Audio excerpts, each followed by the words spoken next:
"You're 18 now," my father said, holding my oldest sketchbook over the fire pit. "Time to grow up." For 1 second, everyone in the backyard thought he was joking. My cousins still had cake on their plates. My aunt was standing near the patio door. My mother, Denise, stood beside me with her arms crossed like this was a lesson I was supposed to thank them for later. Then Dad dropped the sketchbook. The taped spine caught first. Then the pages curled, blackened, and lifted in the heat like they were trying to escape. "No!" I lunged forward. Mom grabbed my wrist hard enough to stop me. "Do not embarrass us, Vanelle." Embarrass them. Not the man-burning years of my work in front of our family. Not the parents who had turned my 18th birthday into a punishment. Me. I was the problem because I wanted to save the only thing I had ever been proud of. Dad picked up another sketchbook from the stack at his feet. The blue one. My stomach dropped. "Please," I said. "Not that one."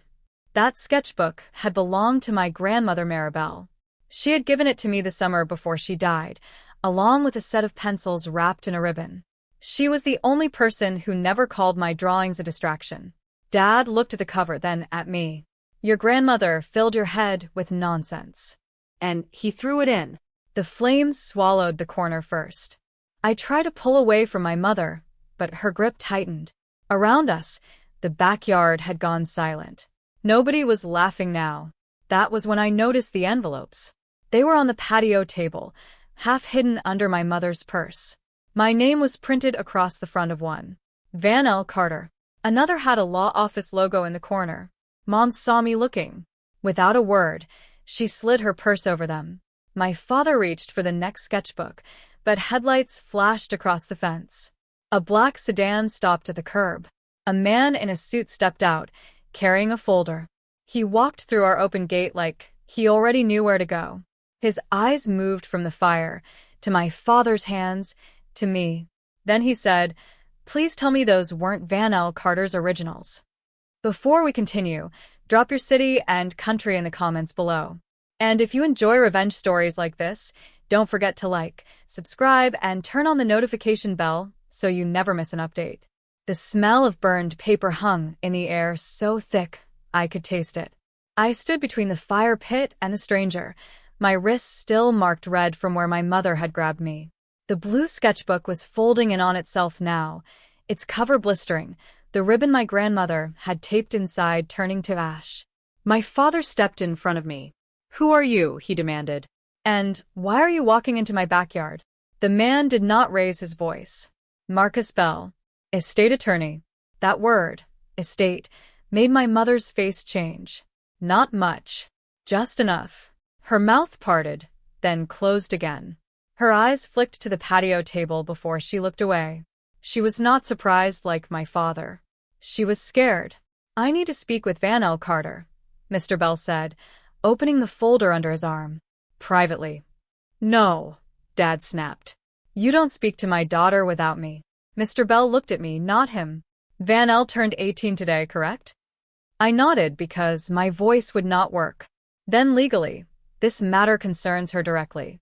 A strange silence moved through the backyard. My cousins stared at their plates. My Aunt Celia slowly lowered her cup. For the first time all night, my father did not immediately know what to say. Mom recovered first. "This is inappropriate," she said. "Whatever you think you're here for, this is a family celebration." Mr. Bell glanced at the fire. "It doesn't appear to be a celebration." Dad's jaw tightened. "Inside. Now." I thought he meant the lawyer, but he was looking at me. For years, that tone had worked. It had made me fold drawings into math books, hide pencils in jacket pockets, and say, "I don't know," whenever anyone asked what I wanted to do after graduation. This time, Mr. Bell held out a hand toward the kitchen door. "Vanelle," he said, "you may choose to hear this without them." I walked past my father before I could lose my nerve. Inside, the kitchen lights felt too bright. The birthday banner Mom had taped over the doorway sagged on one side. Mr. Bell sat across from me at the table while my parents stayed in the doorway like guards. He opened the folder and placed a check in front of me. "Pay to the order of Vanelle Carter. $18,000. I stared at it. "This isn't mine." "It is," Mr. Bell said. "Your grandmother Maribel left instructions for me to contact you on your 18th birthday." My throat tightened at her name. "There are funds connected to your artwork," he continued carefully. "But before I explain more, I need to verify whether certain original sketchbooks still exist." The kitchen seemed to tilt. "My father just burned them," I whispered. Mom stepped forward too fast. "They were junk from high school. We had every right to get rid of clutter in our own house. And nobody had any right encouraging her behind our backs." Mr. Bell went still. Then he asked, "How did you know someone had been encouraging her?" No one moved. Dad's eyes cut toward the patio door, toward the purse Mom had used to cover those envelopes. And I suddenly understood the wrong question was not why this lawyer had arrived. It was why my parents already knew what he was talking about. My father turned away from Mr. Bell like the question had offended him, not exposed him. Then he shoved the kitchen door open and stormed back outside. "Everybody should know what's happening," he announced to the relatives in the backyard. "Some stranger shows up at my house with fantasy money, trying to fill my daughter's head with the same nonsense her grandmother did." The word fantasy landed differently now, because the check was still on the kitchen table, because the lawyer had said my name like I was the client, not the child, because my mother had hidden envelopes addressed to me. Mr. Bell followed my father outside, folder tucked neatly under one arm. He did not chase him. He did not argue over him. He simply stepped onto the patio and said, "Mrs. Carter, I need you to return any unopened mail addressed to Vanelle from my office." Mom's face tightened. "I don't have any mail." I looked at the patio table. Her purse was gone. Aunt Celia noticed me looking. Then she looked at Mom. "Denise," she said slowly, "I saw you bring envelopes in from the mailbox. More than once. The ones with Vanelle's name on them." Mom whipped toward her. "Stay out of this." That was the wrong thing to say. Every conversation in the backyard died at once. My cousin stopped whispering. My uncle set his plate down on the railing. Someone near the fence shifted closer. Mr. Bell's voice stayed even. "Mrs. Carter, those notices were not household mail. They were addressed to Vanelle Carter regarding her grandmother's estate and the Ashford Young Illustrators Foundation." My father gave a sharp laugh. "A foundation? For drawings?" "For artwork," Mr. Bell corrected. "Submitted before Mrs. Maribel Carter passed away." My breath caught. Grandma had submitted my drawings? Mr. Bell turned slightly, so everyone could hear. "Vanelle was selected for a mentorship grant and a paid licensing review.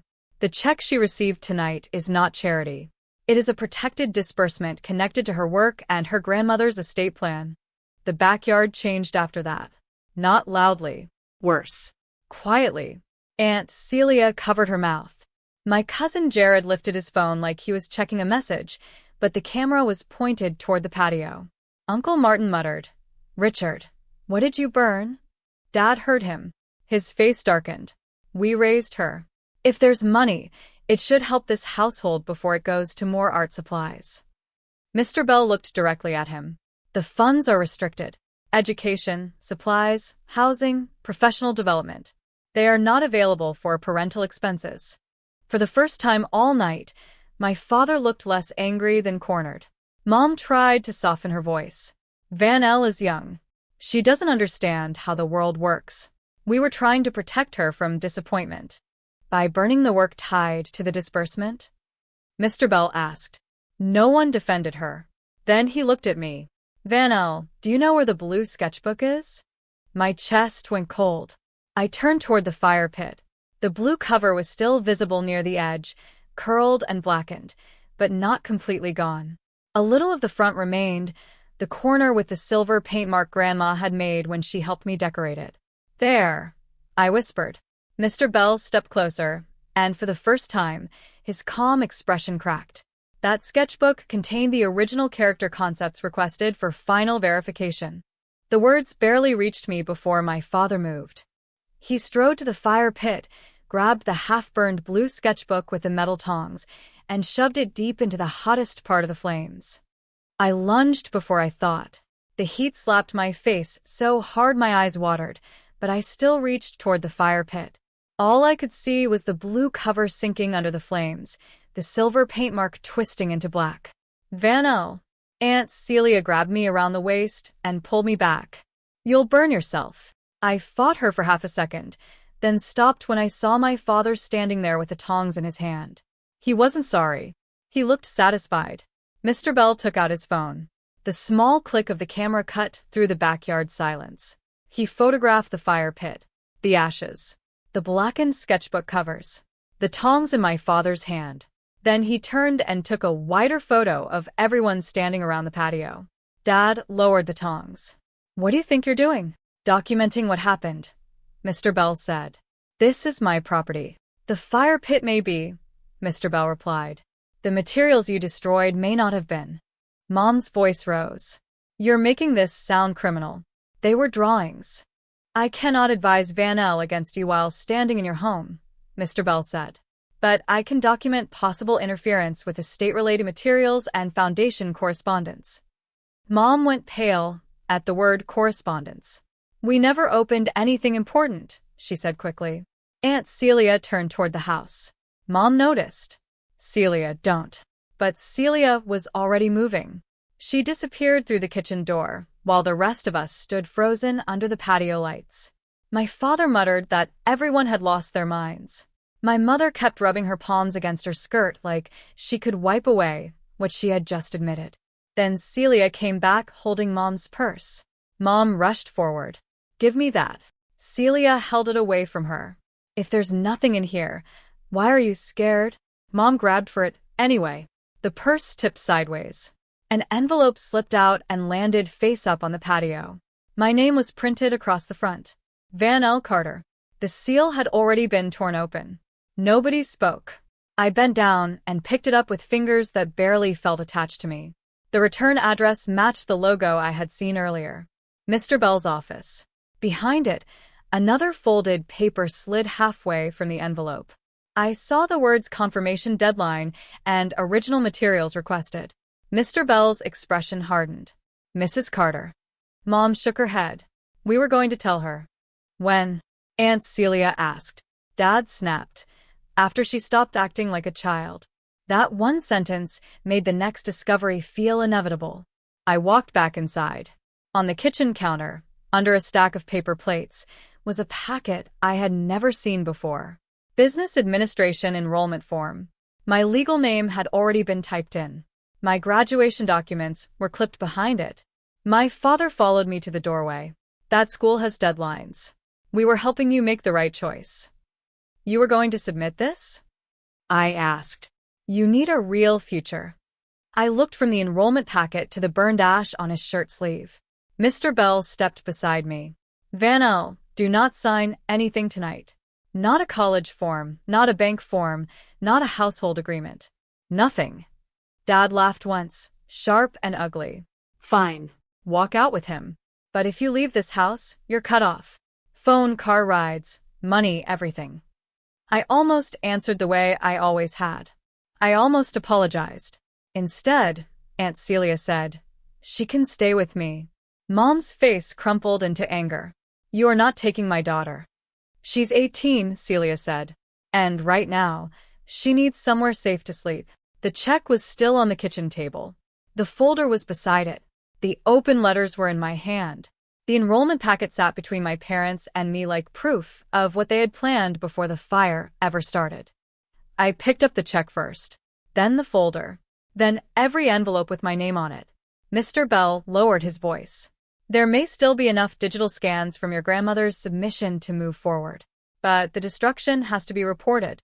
Dad's face shifted, finally showing something close to fear. Mr. Bell turned to my parents and said, You didn't just burn paper. You interfered with protected property. The next morning, I sat in Mr. Bell's office with my Aunt Celia beside me and the check lying on the desk between us. The office was quiet in a way my parents' house never was. No footsteps waiting outside the door. No voice telling me I was being dramatic. No one reaching over my shoulder to take a paper before I could read it.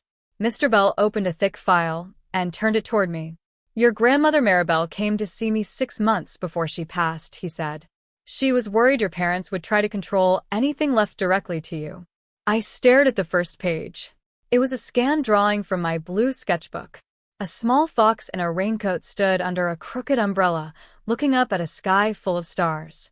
I remembered drawing it at Grandma's kitchen table while she made tea and pretended not to watch me too closely. "She brought these?" I whispered.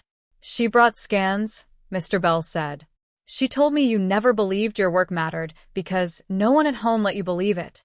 My fingers touched the edge of the page. "Careful, like it might burn too." Mr. Bell continued. "She submitted several pieces to the Ashford Young Illustrators Foundation before she died. The foundation selected you for mentorship, and later, your work was sent for a paid licensing review with a children's publisher." Celia inhaled softly beside me. I looked at the check again. "So the 18,000. The first release from the trust your grandmother created," Mr. Bell said. "Restricted to your education, supplies, housing, and professional development. Your parents cannot claim it, redirect it, or require you to sign it over." For a moment, all I could do was sit there. My whole life, my parents had called my drawings useless. A phase, a distraction, a waste of time. But my grandmother had quietly taken the pages I thought no one cared about and built a door out of them. Mr. Bell pulled another set of papers from the folder. "These are copies of the letters sent to your home," he said. "Notices about the trust. Requests from the foundation. A deadline from the publisher asking for confirmation of original materials." I read the dates. 2 months ago. 6 weeks ago. 3 weeks ago. My parents had known. They had opened the letters. They had seen the law office name, the foundation name, the check information, the request for my sketchbooks. And instead of telling me, they planned my birthday like a trap. Burn the art first. Humiliate me in front of family. Then push the business program paperwork across the table and call it my only option. Celia's hand tightened around mine. "Vanelle." I could not answer. Mr. Bell slid one last page in front of me. It was my grandmother's handwriting, uneven near the end of her life, but still clear. "Vanelle notices beautiful things other people walk past." I read it once, then again. My chest folded in on itself, and I covered my mouth. I did not cry, because my father hated my art. I already knew that. I cried, because my grandmother had loved it enough to protect it when I could not protect it myself. Celia moved closer and put her arm around my shoulders. I leaned into her, still staring at Grandma's note through tears. Mr. Bell waited until I could breathe again.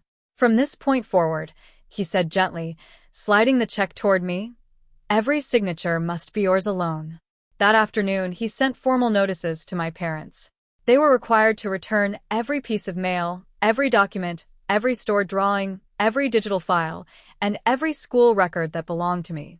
They were warned not to contact the foundation, not to interfere with the trust, and not to attempt access to any funds in my name. They were not dragged away in handcuffs. Nothing happened that dramatically, but what happened was worse for them. My cousin Jared's video spread through the family group chat before lunch. It showed my father throwing the blue sketchbook back into the fire after Mr. Bell said it was needed. It showed my mother denying the letters until one fell out of her purse, already opened. The relatives who had laughed during the birthday dinner stopped answering my father's calls. Aunt Celia told everyone exactly what had been inside those envelopes. My mother's church friends heard that she had hidden legal mail from her own daughter. My father's brother refused to lend him money after he found out Dad had tried to claim my check should help the household.